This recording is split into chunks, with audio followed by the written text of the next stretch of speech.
Hello students, आज आपण SYBCom semester 4 corporate accounting या सब्जेक्टमधील युनिट नंबर आहे 3 accounting for liquidation of company. लिक्विडेशनचा लेसन आहे हा. तर ह्या लेसनमध्ये काय केलं जातं ते मी पहिल्यांदा तुम्हाला सांगते. लिक्विडेशन म्हणजे काय, तर कंपनी काय केली जाणार आहे, बंद केली जाणार आहे आणि बंद केल्यानंतर जे आपली लायबिलिटी आहे ते आपल्याला पेड करायची आहे. मग लायबिलिटी पेड कशी करणार आपण, तर जे आपल्याकडे ॲसेट आहे ते आपण सेल करणार आणि ती विकून ॲसेट विकून जे पैसे येणार आहेत त्याच्यातून आपण लायबिलिटी पेड करणार आहे. तर आपल्याला आता कंपनी काय करायची आहे, डिझॉल्व करायची आहे, बंद करायची आहे आणि जे पण देणंकरी आहेत म्हणजे लायबिलिटी आहे ती पेड करायची आहे. मग त्याच्यामध्ये आपण ॲसेट सगळ्या सेल करण्यासाठी एका रेम्युनरेशनची म्हणजे लिक्विडेटर रेम्युनरेटर असतो त्याची आपण नेमणूक करतो. म्हणजे एखाद्या व्यक्तीला अपॉइंट करतो ॲसेट विकण्यासाठी आणि त्याला काय देतो, रेम्युनरेशन देतो म्हणजे मानधन देतो किंवा कमिशन देतो.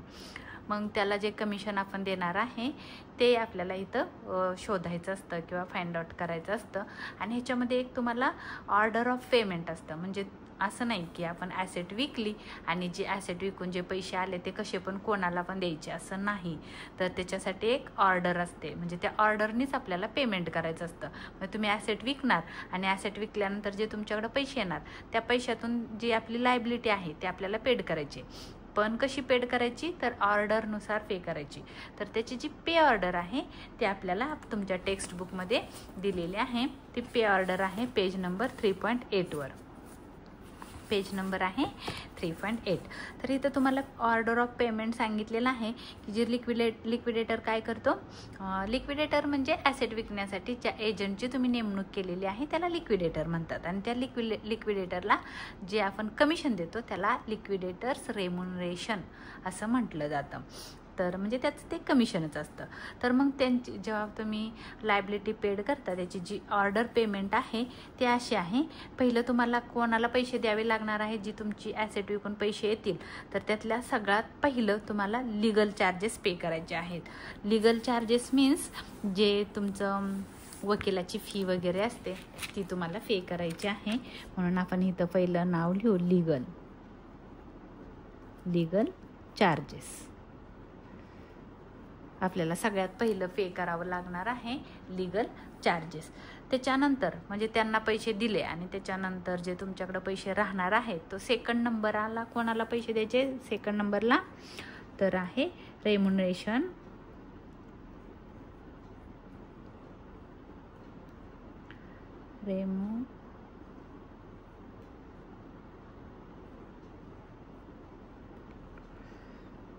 Of the liquidator.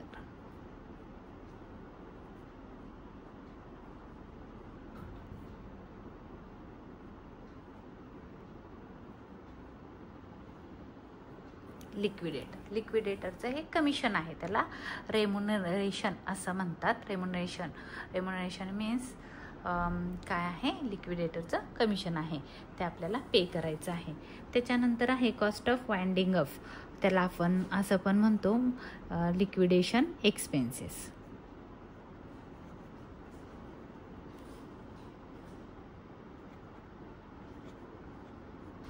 लिक्विडेशन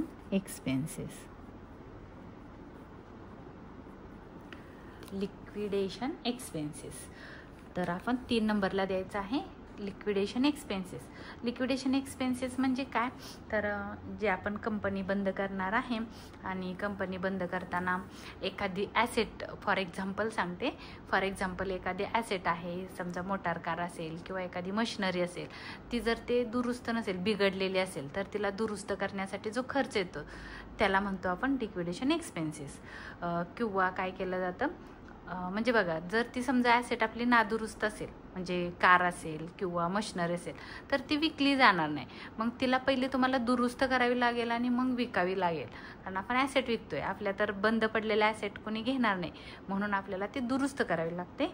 म्हणून त्याला आपण म्हणतो लिक्विडेशन एक्सपेन्सेस. ज्यावेळेस आपण लिक्विडेशन करतो, लिक्विडेशन म्हणजे कंपनी बंद करणे, तर बंद करताना ज्या पण ॲसेट आहे त्या रिपेअर करण्यासाठी आलेला खर्च असेल त्याला आपण लिक्विडेशन एक्सपेन्सेस असं म्हणतो. त्याच्यानंतर आहे किंवा आपण कॉस्ट ऑफ वाइंडिंग अप पण म्हणतात, पण लिहिताना आपण लिक्विडेशन एक्सपेन्सेस लिहितो म्हणून मी इथं नाव लिक्विडेशन एक्सपेन्सेस लिहिलेलं आहे. त्याच्यानंतर 4 नंबरला आपल्याला कोणाला पैसे द्यायचे आहेत, तर प्रेफरन्शियल क्रेडिटर्स, नॉट शेअर्स. नीट समजून घ्या. प्रेफरन्शियल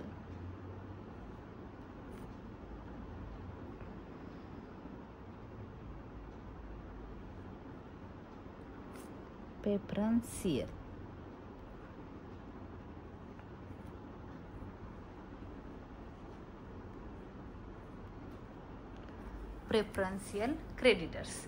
याचा अर्थ आहे प्रेफरन्शियल म्हणजे अग्रहक्काचे देणेकरी, की ज्यांचा म्हणजे पहिला नंबर आहे, म्हणजे जे सेक्युर्ड असतात, ज्याच्यावर तारण वगैरे काय असतं, त्याला आपण प्रेफरन्स म्हणजे पहिला प्राधान्य त्यांना द्यायचं आहे. क्रेडिटर्स 2 प्रकारचे असतात. एक साधे क्रेडिटर्स असतात, त्याला आपण अनसेक्युर्ड क्रेडिटर्स म्हणतो, किंवा असे म्हणजे जे प्रेफरन्शियल क्रेडिटर्स आणि अनसेक्युर्ड क्रेडिटर्स.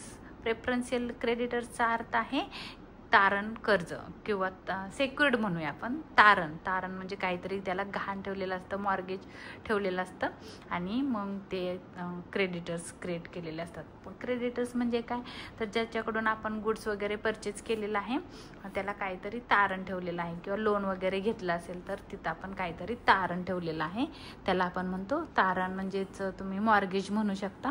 तर ते म्हणलेलं आहे प्रेफरन्शियल क्रेडिटर्स म्हणजे अग्रहक्काचे देणेकरी. त्यांचा क्रमांक आहे 4. हे पाठ करायचं आहे तुम्हाला, हे आल्याशिवाय हा लेसन येणार नाही.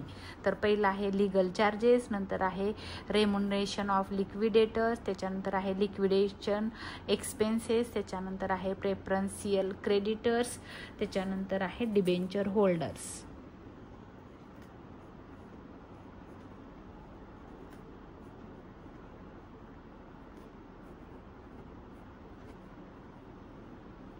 Debenture holders. आता डिबेंचर होल्डर्स म्हणजे कोण, तर जे आपले ज्याच्याकडून तुम्ही लोन टेकन केलेलं आहे from public sector. Public sector म्हणजे जसं आपण शेअर्स इश्यू करतात पब्लिकमध्ये, आणि ते शेअर्सचे पैसे जसं कंपनी कलेक्ट करते आणि त्यांना डिव्हिडंड देते, तसं इथं पण काय केलं जातं, डिबेंचर्स इश्यू केले जातात. शेअर्ससारखंच असतं, बट हे कर्जरोखे म्हणतात त्याला. तर कर्ज लोकांकडून घेतलं जातं आणि त्यांना त्याच्यावर इंटरेस्ट पेड केलं जातं, त्याला डिबेंचर होल्डर्स म्हणतात किंवा डिबेंचर्स म्हणतात. आणि ज्यांनी डिबेंचर्स घेतलेत त्यांना डिबेंचर होल्डर म्हणतात. जसं आपण शेअर्स आणि शेअर होल्डर म्हणतो, तसं डिबेंचर आणि डिबेंचर होल्डर्स असतात. तर ह्यांची प्रिन्सिपल आणि इंटरेस्ट दोन्ही पे करायचं असतं. तर हे लक्षात ठेवा. ह्याचा नंबर आहे 5 नंबर. 5 नंबरला डिबेंचर होल्डरना पे केल्यानंतर, म्हणजे डिबेंचर होल्डरना 2 पद्धतीनं तुम्हाला पे करायचं आहे. एक त्याची मुद्दल म्हणजे प्रिन्सिपल द्यायचं आहे, प्लस तुम्हाला त्याच्यावरचं व्याज इंटरेस्ट पेड करायचं आहे. असं दोन्ही मिळून तुम्हाला डिबेंचर होल्डरना पे करायचं आहे. त्याच्यानंतर आहे 6 नंबरला त्याची पे ऑर्डर आहे अनसेक्युर्ड क्रेडिटर्स. प्रेफरन्शियल नाही तर अनसेक्युर्ड.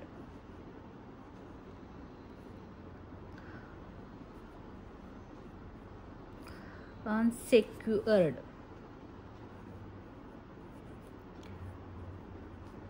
क्रेडिटर्स. अनसेक्युअर्ड क्रेडिटर्स म्हणजे विना तारण कर्ज किंवा देणेकरी म्हणूया, कर्ज म्हणण्यापेक्षा. ज्यांना कोणत्याही प्रकारचं तुम्ही तारण दिलेलं नाही अशी आहेत ते अनसेक्युर्ड क्रेडिटर्स आहेत. त्यांचा नंबर आहे 6. ही पे ऑर्डर किंवा ड्यू ऑर्डर किंवा ऑर्डर ऑफ पेमेंट तुम्हाला लर्न करून घ्यायचं आहे. त्याच्यानंतर आहे 7 नंबरला. आता बघा प्रेफरन्स शेअर होल्डर.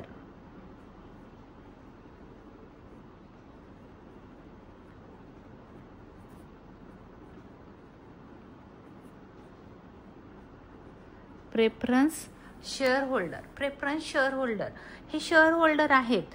म्हणजे 2 शेअर्सचे प्रकार तुम्हाला माहीत आहे, तुम्ही SP मध्ये वगैरे शिकला असाल 11-12ला.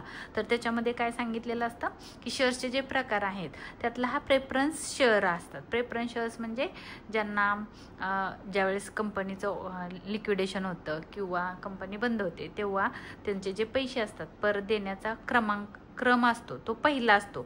इक्विटीच्या अगोदर आपण प्रेफरन्सवाल्यांना प्रेफरन्स देतो. म्हणजे काय करतो, त्यांचे shares capital plus principal plus dividend असं दोन्ही मिळून आपण इथं पण दोन देतो, एकच नाही. प्रेफरन्सना फक्त प्रेफरन्स शेअर्स नाही देत, तर प्रेफरन्स शेअर्सचे जे पैसे आहेत ते पण परत करतो, मुद्दल म्हणजे जी फेस व्हॅल्यू असेल ती पण, आणि प्लस त्याच्यावरचं इंटरेस्ट पण आपण इथं पे करतो. आणि सगळ्यात शेवटी आहे equity share holder. Equity share holder is a owner of the company. ते कोण आहेत इक्विटी शेअर होल्डर?